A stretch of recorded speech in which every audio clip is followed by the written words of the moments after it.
Election commission 48 గంటలు ఎన్నికల్లో వారి ప్రచారం పైన నిషేధం విధించిన విషయం మీ అందరికీ కూడా తెలిసిందే, మీ అందరికీ కూడా విదితమే. ఇవాళ రాష్ట్రంలో దేశంలో ఉన్న పరిస్థితులు చూస్తూ ఉంటే ముఖ్యంగా నిన్నటి ఎలక్షన్ కమిషన్ నిర్ణయం తర్వాత మాకు అనిపించేది ఒక పార్టీగా ఏమంటే భారతదేశంలో ప్రస్తుత కేంద్ర ప్రభుత్వం వారు తీసుకున్న నిర్ణయాలు దానికి అనుగుణంగా జరిగిన అపాయింట్మెంట్లు స్వయం ప్రతిపత్తి కలిగిన సంస్థలను కూడా తమ గుప్పిట్లో పెట్టుకొని ఆటాడిస్తున్న వైనం మళ్ళీ ఒకసారి ప్రజల ముందు స్పష్టంగా బయటపడ్డది. కేంద్ర దర్యాప్తు సంస్థలే కాదు, ఈరోజు చివరికి ఎన్నికల కమిషన్ కూడా నేను స్పష్టంగా ఆరోపిస్తున్నాను, ఇందులో మొహమాటం లేదు, ఏమీ లేదు. ఎన్నికల కమిషన్ అచ్చంగా బీజేపీ కనుసన్నలో నడుస్తోంది. ఇందులో మాకు ఎలాంటి రెండో ఆలోచన కానీ రెండో అభిప్రాయం కానీ లేదు. ఎందుకంటే ఇవాళ భారతదేశంలో ఎట్లాంటి పరిస్థితి ఉందంటే బీజేపీ వాళ్ళు జాతుల ఆధారంగా మతాల ఆధారంగా స్వయంగా ప్రధానమంత్రి, స్వయంగా కేంద్ర హోంశాఖ మంత్రి మత వైషమ్యాలు రెచ్చగొట్టే విధంగా మాట్లాడినా, మతాల పట్ల ఒకరి పట్ల ఒకరికి విద్వేషాన్ని రెచ్చగొట్టే విధంగా చాలా దారుణమైన వ్యాఖ్యలు చేసిన ప్రత్యర్థి పార్టీలను బీజేపీ వాళ్ళు బండబూతులు తిడుతున్నా, వాళ్ళ సోషల్ మీడియా అనేది ఇంకా దారుణం. బీజేపీ ఫర్ ఇండియా అని అఫీషియల్ వాళ్ళ ట్విట్టర్ హ్యాండిల్ ఉంటుంది. అందులో మొత్తం ముస్లిం సోదరులందరి మీద విషం చిమ్ముతూ విషం జల్లుతూ డైరెక్ట్గా వాళ్ళ సోషల్ మీడియాలో విషం చిమ్ముతూ ప్రచారం చేస్తూ ఉన్నారు. కానీ ఒక్కటంటే ఒక్క చర్య లేదు. నరేంద్ర మోడీ గారు మొన్న చాలా దారుణంగా మాట్లాడుతూ ఈ దేశంలో ముస్లింలే ఎక్కువ పిల్లలు కంటారని, రేపటి రోజున ఒకవేళ బీజేపీ కాకుండా ఇంకా వేరే వారు అధికారంలోకి వస్తే వారు దేశ సంపదను ఎక్కువ పిల్లలు కలిగిన ముస్లింలకే దోచిపెడతారు, పంచిపెడతారని ఇష్టారీతిన వ్యాఖ్యానాలు చేస్తే దాదాపు 20,000 పైచిలకు ఈ దేశ పౌరులు భారత ఎన్నికల కమిషన్కు ఈమెయిల్ ద్వారా కంప్లైంట్ చేయడం జరిగింది. కానీ ఎన్నికల కమిషన్ ఏం చేసింది? కనీసం మోడీ గారికి నోటీస్ కూడా ఇవ్వలేదు. ఈరోజు వరకు మోడీ గారి మీద చర్యలు తీసుకోవడం వేరు, అంత ధైర్యం ఎట్లాగూ లేదు. కనీసం ఆయనకు నోటీస్ ఇవ్వడానికి కూడా జంకి భారతీయ జనతా పార్టీ అధ్యక్షుడు నడ్డా గారికి నోటీస్ ఇచ్చింది. ఏమని? మోడీ గారి వ్యాఖ్యలకు నడ్డా గారు జవాబు ఇవ్వాలని చెప్పి ఒక తలాతోకాలేని నిర్ణయం ఎన్నికల కమిషన్ తీసుకుంది. ఎన్నికల్లో దేవుణ్ణి మతాన్ని ఇన్వోక్ చేయడం నేరం. ఇది కేంద్ర హోంశాఖ మంత్రి అమిత్ షా ఎన్నికల ప్రచారంలో శ్రీరాముడి బొమ్మ పట్టుకొని ప్రచారం చేస్తున్న వ్యక్తి ఎవరో కాదు, కేంద్రంలో ప్రస్తుతం ఉన్న హోంశాఖ మంత్రివర్యులు అమిత్ షా గారు.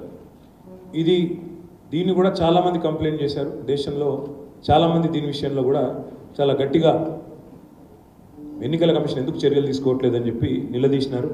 దాని మీద కూడా ఈరోజు వరకు చర్య లేదు, కనీసం ఉలుకు లేదు, పలుకు లేదు. ఇది మరొక భారతీయ జనతా పార్టీ అభ్యర్థి అరుణ్ గోవిల్. ఈయన గతంలో టీవీలో రామాయణం అనే సీరియల్ వస్తే అందులో రాముడి పాత్రధారి. ఆయన కూడా శ్రీరాముడి పటం పట్టుకొని ప్రచారం చేసుకుంటున్న దృశ్యాలు. ఆయన మీద కూడా ఇంతవరకు ఒక చర్య కానీ కనీసం ఆయనకు ఒక నోటీస్ కానీ ఎన్నడూ లేదు. ఇది ఇంకా దారుణం. ఇది చూడండి, ఇది బీజేపీ ఫర్ ఇండియా వాళ్ళ అఫీషియల్ హ్యాండిల్, మొత్తం పార్టీ యొక్క అఫీషియల్ ట్విట్టర్ హ్యాండిల్. అందులో రాముడి ఫోటో పెట్టి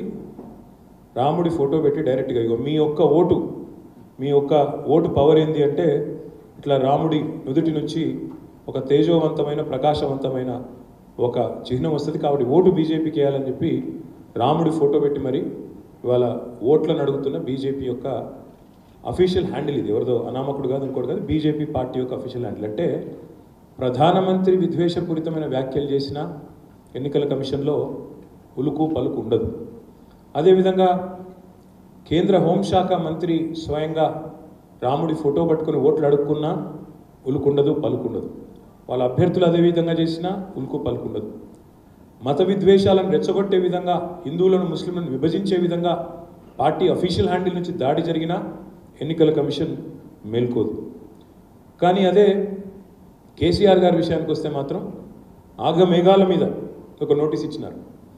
నోటీస్ ఇచ్చిన తర్వాత మేము స్పందించి మా లాయర్లు, మా పార్టీ నాయకులు దానికి తగిన విధంగా మా లీగల్ సెల్ ప్రత్యుత్తరం ఇచ్చింది, జవాబు ఇచ్చింది. ఏ కారణం చేత కేసీఆర్ గారు సిరిసిల్లకు వచ్చారు. ఈ మధ్యకాలంలో ఎండిన పంటల పరిశీలనకు కరీంనగర్ జిల్లాకు వచ్చి చివరిలో సిరిసిల్లలో ఒక ప్రెస్ మీట్ పెట్టినారు. ఏమన్నారు ఆ ప్రెస్ మీట్లో? ఎండిన పంటలు చూసిన తర్వాత, రైతుల ఆర్తనాదాలు విన్న తర్వాత కాంగ్రెస్ పార్టీకి, ఈ ప్రభుత్వానికి బుద్ధి లేదు. వీళ్ళు ఇది కాలం తెచ్చిన కరువు కాదు, ఇది కాంగ్రెస్ తెచ్చిన కరువు. నీళ్ళుండి ఇవ్వలేని అసమర్థులు, అశక్తులు అనే మాట కొంత పరుషంగా చెప్పినారు. అదేవిధంగా సిరిసిల్ల పట్టణంలో, సిరిసిల్ల నియోజకవర్గంలో నేతన్నలు మాకు బతుకమ్మ చీరల ఆర్డర్లు ఇవ్వండి, మా బతుకును కాపాడండి, మళ్ళీ ఆత్మహత్యలు మళ్ళీ స్టార్ట్ అయినాయని చెప్పి వచ్చి కేసీఆర్ గారికి ఆ ప్రెస్ మీట్ ముందే మొరబెట్టుకున్నారు. దాన్ని వారి ఆవేదనను గమనించిన తర్వాత, వారి బాధను చూసిన తర్వాత 8-9 సంవత్సరాలు ఆత్మహత్యలు లేకుండా బ్రహ్మాండంగా ఏ నేతన్నలనైతే కాపాడుకున్నామో ఆ నేతన్నల కుటుంబాలలో మళ్ళీ ఈ రకమైన నైరాశ్యం, ఈ రకమైన నిస్పృహ చూసిన తర్వాత కేసీఆర్ గారు బాధలో, భావోద్వేగంతో ఒక మాట అన్నారు. ఏమన్నారు? నిరోధులు పాపడాలు అమ్ముకోండి అని ఒక దుర్మార్గుడు ఇక్కడ మాట్లాడుతున్నాడు, కాంగ్రెస్ నాయకుడు నేతన్నల్ని. ఇది గుండెలంటూ ఒక పరుషంగా ఒక మాట మాట్లాడినారు. అంటే ఇన్ని మాటలు, ఈ ఒక్క మాట మాట్లాడితేనేమో ఇవాళ కేసీఆర్ గారి గొంతు నొక్కి 4 కోట్ల ప్రజల తరపున, రాష్ట్రంలోని నేతన్నల తరపున, రైతన్నల తరపున మాట్లాడిన ఆయననేమో వెంటనే 48 గంటల నిషేధం. అదే మరి ఈ రాష్ట్ర ముఖ్యమంత్రి రేవంత్ రెడ్డి, ఆయన మీద మేము ఇప్పటికీ 8 కంప్లైంట్లు ఇచ్చినాం. 1 కాదు 2 కాదు, మా పార్టీ తరపున ఎన్నికల సంఘానికి 8 కంప్లైంట్లు ఇచ్చినా. ఇప్పుడు మేము చూపెడతాను మీకు ఏమేమి కంప్లైంట్లు ఇచ్చామో, ఆయన ఏమేమి మాట్లాడినాడో కూడా చెప్తాను.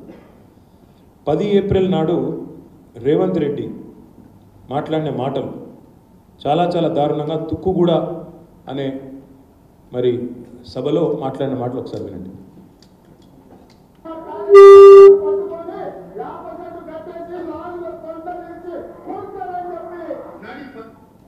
తర్వాత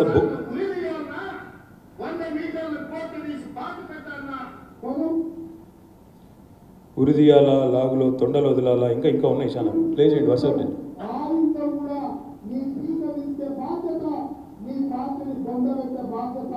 నీ ముట్టి మీద ప్రాయముడు పీకడ మొదలు పెట్టే బిడ్డ, నేను టీవీ లైన్ లో కూర్చొని 4 గంటలు కూర్చున్నాను. సిగ్గులు అడుగుతున్నా. 10 ఏళ్ళు ముఖ్యమంత్రి చేసిన ప్రతిపక్ష నాయకుడు మీ ఊర్లో 50 కోదండ వేసి కొట్టండి, లాస్ట్ తొండలు ఇరమండి, ఊర్ల పక్కన పంట పెట్టి తొక్కుతో కేసీఆర్ పాపంతో ఊరేసుకొని సచ్చినా నీ అయ్యా బోర్ల పడ్డాడు, బొక్కలు ఎదిరా ఇయ్యాలకి నడవలేకపోతుంది. మరి ఇవన్నీ ప్రవచనాలు, ఇవన్నీ సూక్తులు, నీతి సూక్తులు, చాలా మంచి సుభాషితాలు. ఎలక్షన్ కమిషన్కి ఏమో ఇవి చాలా చక్కటి సుభాషితల్లాగా వినబడతా ఉన్నాయి. ఇంతకంటే దారుణంగా మాట్లాడినాడు రేవంత్ రెడ్డి. కేసీఆర్ తల నరకండి, కేసీఆర్ తల నరకండి, కేసీఆర్ తల తెగ్గోయండి, ఇట్లాంటి మాటలు కూడా ఈ ముఖ్యమంత్రి మాట్లాడిన మాట. ఇవేవి కూడా ఎలక్షన్ కమిషన్కు కనబడదు. ఇవేమో ప్రవచనాలు, సూక్తులు, సుభాషితాలు. కేసీఆర్ గారు రైతుల పక్షాన, నేతన్నల పక్షాన గట్టిగా ఒక మాట మాట్లాడితే ఆయన మీద 48 గంటల